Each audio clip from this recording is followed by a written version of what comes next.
What's up, guys? The ranked 23 player in the world constructed a golem deck to crush all the annoying Mega Knight and P.E.K.K.A decks in the game. When the golem gets shredded by P.E.K.K.A, your bomber will get unbelievable bounce value, bouncing from the P.E.K.K.A onto your opponent's tower, accumulating a ton of damage. And when opponents fling fireballs and poisons to remove the bomber, they're not going to have them in cycle for the Night Witch, Skeleton Dragons, and Cannon card. Especially since their opponent's counters to the evil bomber cost more elixir, you'll get crushed by a stampede of the other supporting cards. As long as you wait for opportunities to go in for a good golem push and don't randomly drop it in the back, bridge spam will never break through you. With the zap cannon cart and guards to distract and slow opponents' pushes down, the cannoneer will delete your opponent's offense. And when you match into a splash damage card like Mega Knight, its area of focus is too large and its damage isn't concentrated enough to crush the golem. When your golem reaches towers and consistently gets death damage, you'll rack up enough damage to guarantee the win. This is the only golem deck in the game that's wrecking people at top ladder. So let's reduce our opponent's towers to rubble and assert dominance. Gigantic golem love to everyone that's using credit code SirTag to support the channel. We got a game against Royalty, kind of funky spelling and even funkier starting play.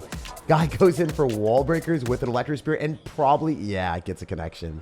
Unfortunately for us, that was due to happen because he went in for an electric spear to tank for the wall breakers. Typically, Cannoneer is able to completely counter wall breakers with no damage taken. This guy is an exceedingly smart sir, and he found a way to seize damage in a situation that he usually shouldn't. I'm going to go for a cannon cart behind the tower. It is a pretty risky play if our opponent is going to decide, hey, I want to go in for some spam and rocket you. But he decides not to, and he goes in for everything on the left side. It's sniped by arrows. It puts us in a particularly good position to go Skeleton Dragons plus cannon cart in the right side as well. He is definitely going to lose that Dark Goblin here, but do we get anything else? Wait, do we not kill the Dark Goblin? There's no way that thing's surviving. Okay, yeah. That's what I was expecting. I'm not getting as much damage as we were hoping for, but we are going to get the lead. So we'll take it. Guy is a very aggressive player, so I bet you he's going to go Princess. We're hovering the bomber in case he Princesses to the left. You should Princess on that side if he's going to drop it. If he drops it in the right, it wouldn't make any sense because all of his damage is concentrated in the left. So, yep, we're going to predict it, and we'll not really predict. We hovered the bomber as a reaction. So you can react to Princess fast enough if you know that your opponent's going to do it. All right, he's going to go in for Evo. I think this is fine if we can get our guards down and then relinquish the Night Witch on the right. I think this was a fantastic decision for us because if I'm able to go Night Witch plus cannon cart, that's going to be a little bit less elixir than the golem, right? But it still applies the same amount of pressure in this positioning because he can't defend that easily with the Dark Goblin that's going to get arrowed. Obviously, the Night Witch bats are still going to accumulate, and we have that support of the cannon cart just making it such a menace for our opponent because he has to defend against the cannon cart first, and then it's tanking for the Night Witch, and then the cannon cart is so strong and sturdy that it takes forever to break through that thing. Meanwhile, even when his cannoneer targets on top of the Night Witch, the bats are still staying alive forever. So cannoneer is really, really good against golem, but it is absolutely horrific against the Night Witch bats. So it's a delicate balance that you can build with this deck. Also, another outplay that we're about to do is bomber like that, and you can completely counter a Goblin Barrel. That is a +1 elixir trade, and on top of that, you are using the evolution, it's getting counter push, and you're shutting down your opponent and messing with their mental because they overcommit with their win condition and get 0 damage, and then you can save your arrows for the archers, evolved skeletons, dark goblin, whatever other bait cards you want to pounce on, you'll be able to kill. You can skeleton dragons when your opponent drops the goblins in front of the tower. You can bomber. This deck is built to beat bait. And even if your opponent has cannoneer to crush your golem, you're still going to stay strong and sturdy. GG and well played, we absolutely annihilated Royalty. After a dominant display in our first game of the day, we pushed up to 3,300 in the world. So Will's got the calculative goblin banner, and he is going to go in for a Rail Ghost first play. So if I had to be a calculative sir just like this guy, I'd expect him to be running a Rail Giant or probably a P.E.K.K.A deck. If we're playing against P.E.K.K.A, it is in our best interest to go in for a golem when we have the evolved bomber. If you go for the evolved bomber, you bait out the P.E.K.K.A with a golem, you can bounce onto their tower using the evolved bomber and then secure the bag. It's not going to be easy to win with the golem into a P.E.K.K.A, but it is possible to win other ways. So we're going to try to make something happen here, going for some lower guards, and then maybe going in for like skeleton dragons, zap, arrows as well. I mean, this is really, really rough, but it's the only way that we can make this work. Actually, I think I just let it go. The wizard will die in one shot. Oh, it doesn't get one shot. Oh, it trolled me so hard, guys. Let me know down below in the comment section. Did you think the wizard was going to survive that? If you did, you can say, Jake, you're terrible. Oh, brother, this guy stinks! And if not, you know, empathize with me out here. Feel my suffering. That was not a fun experience. Having that wizard magically survive. I don't know. He's a survivor. He did not get voted off the island, guys. He did not get torched. His torch did not get snuffed. Oh, that was unfortunate. Anyway, we are going to go for a bomber here. I do want to not have the bomber get splashed on, but it does get electrified by the electro spirit. He's going to avoid on me as well. So I'm sure you guys are noticing a common trend here. We definitely want to go opposite lane when we take a ton of damage. I don't want to go in the right side for the rest of the game. That is just off limits for me. If I can, I'll skeleton dragons here. We'll try to head on over towards the left side and maybe apply even more pressure. Definitely want to go cannon card as well last second. And if the packet gets a hit, it doesn't matter that much. It does matter, though, if we can get a connection here with the skeleton dragons or just kill the wizard so that he can't get anything in front of it. If he went like Rail Ghost or like Bandit and then he gets guards out of me, it just doesn't feel good, you know? Also, since he's going to have the Cannoneer, I mean, there's a chance here. There's a little bit of a love. There's a little bit of a chance. All right, we're going to go Golem. This might not be the best play, but is the play that we're rolling with today. He's going to P.E.K.K.A. and we're going to immediately Bomber. And then he's going to try to go in for a Void. But if we go Skeleton Dragons, there's a chance that we can make this work. Also, that was a fantastic Bandit. That was just really, really well played. Wait, how are we doing so much damage? How do we do so much damage to the tower? I don't even understand. I legitimately don't understand. But if we can kill that, we're fine. It's going to die, right? Yeah, let's go. Okay. Okay, game, say less. Less is more. That is what I adore. And if he loses the wizard, I can Golem in his face. And I think I win. I don't think he wins. I think we beat him. I've got Zap, so there's no way he's going to be able to Ram Rider. And I think I can just, like, spam all my stuff here. I might be wrong, but I think I'm right. The Golem should explode on the tower. And then I can Zap. Yo, let's go, Golemites. Let's go, Golemites. Give me the win. That was insane. I don't know how I did so much damage in that one push, but that cost him the game and us the win. Our Golem's strong will to rock will was unbelievable, and it made the impossible achievable. Hey, dude's got evolved archers in the banner, and he's also going to have a cannoneer. So uphill battle again, guys. It's all good. We're here. I'm dropping Bomber in the back just to bewilder our bro. Maybe he's going to expect me to be running a fast cycle deck with, I don't know, like a Goblin Drill, because everyone's running Evolved Bomber Goblin Drill. Because Goblin Drill is such a strong card right now. But that is the exact opposite direction of where we're headed. Also, a lot of people expect you to be running like Mortar fast cycle when they see this deck. Because if you're going in for an aggressive Bomber and Skeleton Dragons, there's a Skeleton King Mortar deck with Cannon Cart as well. They don't really expect the Golem that often, so I like that a lot. Also, another cool play that you can do with this deck is when you get the Bomber Evolution. Also, that Cannon Cart was so disgustingly close to seizing damage on the Cannoneer, but I guess there can only be one cannon out here, and it's not mine. Anyway, the game plan. Bomber in the middle, and it destroys any of your opponent's distractions for your Golem, and you can Cannon Cart other side. Awesome that you can do dual lane pressure with this deck. Evolve Bomber is the best way of doing that with any Golem deck. Evolve Bomber in the middle because it has such long splash damage range. It can bounce onto a building, hit distractions, and do everything you could ever want. We're going to arrows here, which is fantastic, and then I can go for a Zap to finish this off as well. I really like our position right now because I can go in for guards to protect this cannon cart, and then I can also possibly go in for a Bomber as well. Depending on how we're feeling right now, I think it's worth it just to test the waters and see if it can kill everything and lock onto the tower. Forcing out the arrows is good. I mean, I don't think that was actually a good Bomber, to be honest. I thought it might like target onto one of the barbarians and then hit the tower, but maybe I've just been playing too much bowler and magic archery these days. Because those cards randomly hit the tower, even if they're at like near the river. Bomber, sometimes it does, sometimes it doesn't. It still does a lot of damage for 2 elixir. So it is worthwhile, but I mean, the bowler, for whatever reason, whenever I'm playing against it, the stupid thing always hits my tower. So I'm going to go in for an Evolve Zap and Arrows, and I wonder if this is going to work out. I mean, I actually don't know this interaction at all, but it does kill Barbarians, and it almost entirely kills the Wizard. We did it for science, and we came away with an amazing transition and period of time where we can go in for Guards, Bomber, and Bard the River, because I don't think he has much elixir. Even if you do that, I mean, I just go in for a Night Witch, right? And we're chilling.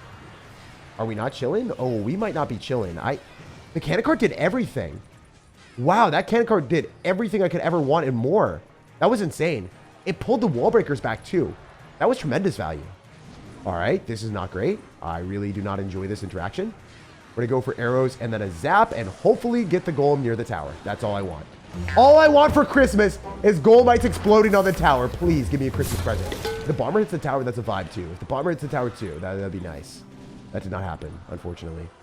All right, we're gonna do this and we're gonna go golem again because that is how we win. That is literally the only way I win this game. Just like randomly trying to guide a golem towards the tower. This is one of the dumbest things ever. I genuinely feel like this is a bad decision, but this is how we're playing Clash Royale, guys. This is how we do it. We're gonna cycle an Evo bomber here, and it should splash on all of his stuff, right? Oh, that's insane. That was just filthy. Evo bomber on defense is built different. Despite this guy like lining up a whole horde of 10 plus elixir, he got destroyed by a 2 elixir card. That was weeboing to the extreme, featuring the busted evolved bomber. Meanwhile, the big drill boy rolled a gutter ball. My man's got the Mega Knight in the banner, and we have been waiting to play against one of these. Generally, Mega Knight is a very easy matchup because they don't have any way of damaging down your golem effectively. And if they've got Prince or something along the lines of like, I don't know, a random mortar or Inferno Tower with Mega Knight, then it could be a bit of a different story, but you have Evolve Zap to reset any of those high damage cards like Inferno Dragon, Mighty Miner, or Inferno Tower if your opponent has got the mid-ladder specialty.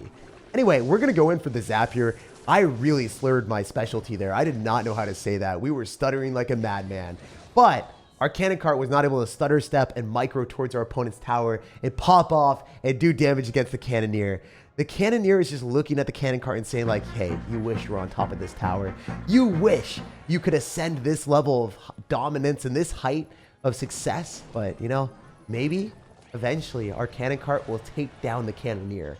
That is what we're hoping for here.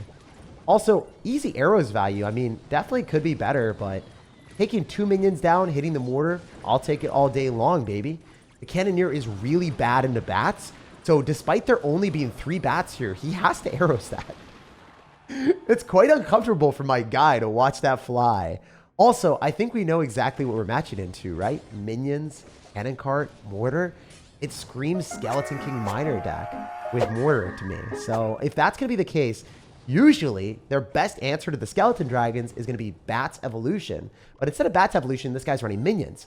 So I'm just going to arrow those all day long. And then the Skeleton Dragons fly high in the sky and our opponents are going to fry. So you have to identify your win condition in these matchups. And after you play them a lot, you'll realize, oh, my opponent super struggles against this card. So as I continue to play the matchup more and more, I'm going to abuse that card as much as I possibly can. And that's exactly what we're going to do here.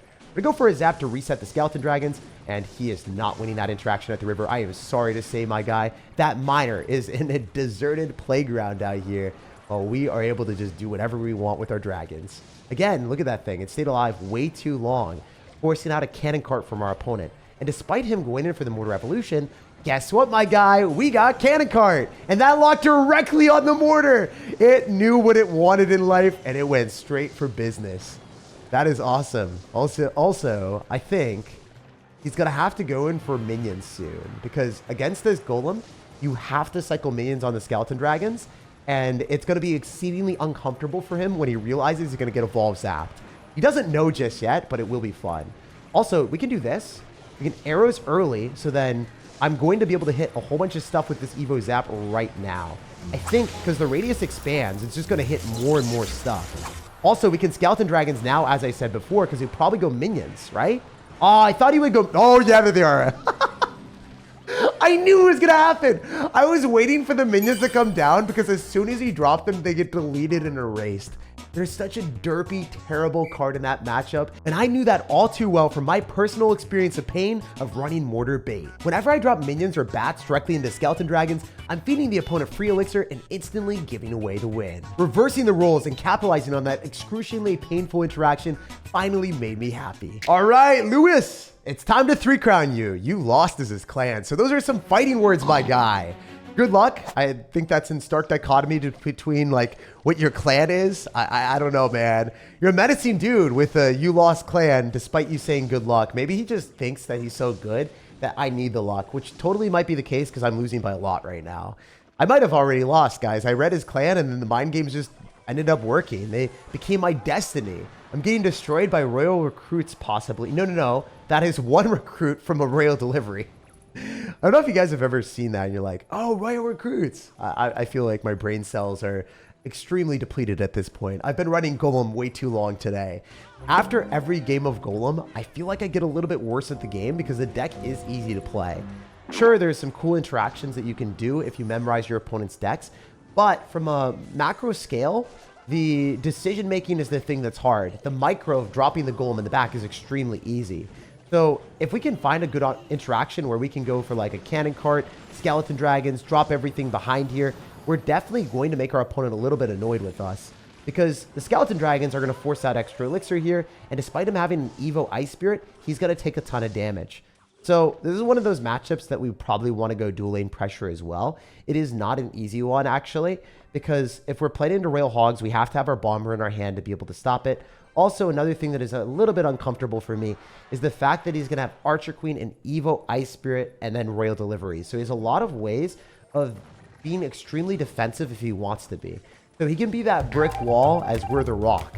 So I guess if this is the WWE, it is not something that we want to see. I want to go like cannon cart here in the back as well and maybe go in for a golem at the river, but it's kind of tough to be able to guarantee that we get a good trade. If I golem and I go into an Archer Queen, he's going to go invisible and I can't use the Evo Bomber. Wait. It's going to go uninvisible in a second. It's going to go uninvisible, guys. I'm telling you that our chance of winning is now very visible. The cannon cart was able to spring into action, finishing off the Archer Queen. Now we can go Skeleton Dragons behind because his Royal Delivery is out of cycle. The Ice Spirit will die, and then he's only going to have Skeletons left over. How is he expecting to defend this? He has to get back to an Archer Queen right now. This is looking really, really good for us. What the heck? And maybe the Night Witch locks onto the tower here too. Okay, that was a bit aggressive on our end. I got a big too big for my britches. That is not ideal. Oh my gosh, I felt like Bridgerton out there. I was like, yo, guys, I'm an ancient sir seeing britches. All right, well, if we can strap together a golem here, tighter than a corset, maybe we're going to be able to go in for skeleton dragons here afterward. Maybe this man will get stung by a bee and be put in misery. I hope that we're able to win this because I super want to get the Evo Zap on top of the Archer Queen and then just delay it so then the skeleton dragons can lock into the tower. And they do! Let's go! We broke through! We actually won this matchup! I thought I lost, you know? I totally believed this guy the entire way through until we collected the W. Hopefully Lewis from Suits doesn't sue me for beating him up too badly in that game. It was all the skeleton dragons' fault anyway. We gotta blame them for being too broken behind tags. Rock the like button, subscribe for more daily content, and have an amazing rest of your day.